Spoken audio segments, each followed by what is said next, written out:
আজ আমাদের বাড়িতে এত বড় লাইলন টেক্কা মাছের ঝাল হবে। এই মাছগুলোকে আমাদের এদিকে লাইলন টেক্কা বলে, তোমাদের ওইদিকে কি বলে অবশ্যই কমেন্টে জানিও।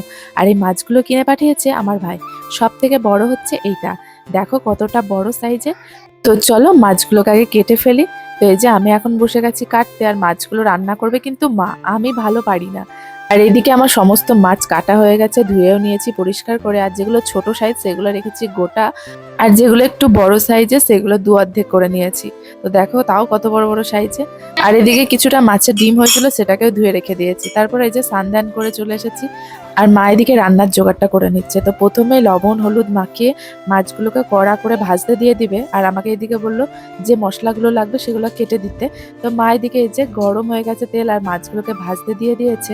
আর আমি এদিকে বসে পড়েছি পেঁয়াজ লঙ্কা আদা রসুন টমেটো যেগুলো লাগবে সেগুলো হচ্ছে কাটতে। তো কাটাকুটি কমপ্লিট, আর মায়ের এদিকে মাছ ভাজাও কমপ্লিট। তো এই যে ভেজে তুলে রাখলো। আর অর্ধেকটা মাছ আজকে করেছে আর অর্ধেকটা মাছ কালকে করবে। তো সম্পূর্ণ মাছটা দেয়নি, মানে অনেকটাই মাছ হয়েছিল। তারপর এদিকে টমেটো কাঁচা লঙ্কা আর পেঁয়াজটা তেলের মধ্যে দিয়ে ভালো মতো ভেজে নিবে।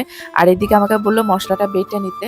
আর এদিকে মশলার মধ্যে এই যে সরিষা আদা রসুন সেটাকে মাকে ভালো মতো বেটিয়ে দিলাম। আর কাঁচা লঙ্কা ঝাল লাগছে বলে বেটে দিইনি। তো এইদিকে মা মশলাটা কষতে দিল, আর যেগুলো লাগে সেগুলোই দিয়েছে। তো দিয়ে ভালো মতো কষিয়ে, আর মা বললো ধনিয়া পাতাটা ভালো মতো ধুয়ে কেটে দিতে।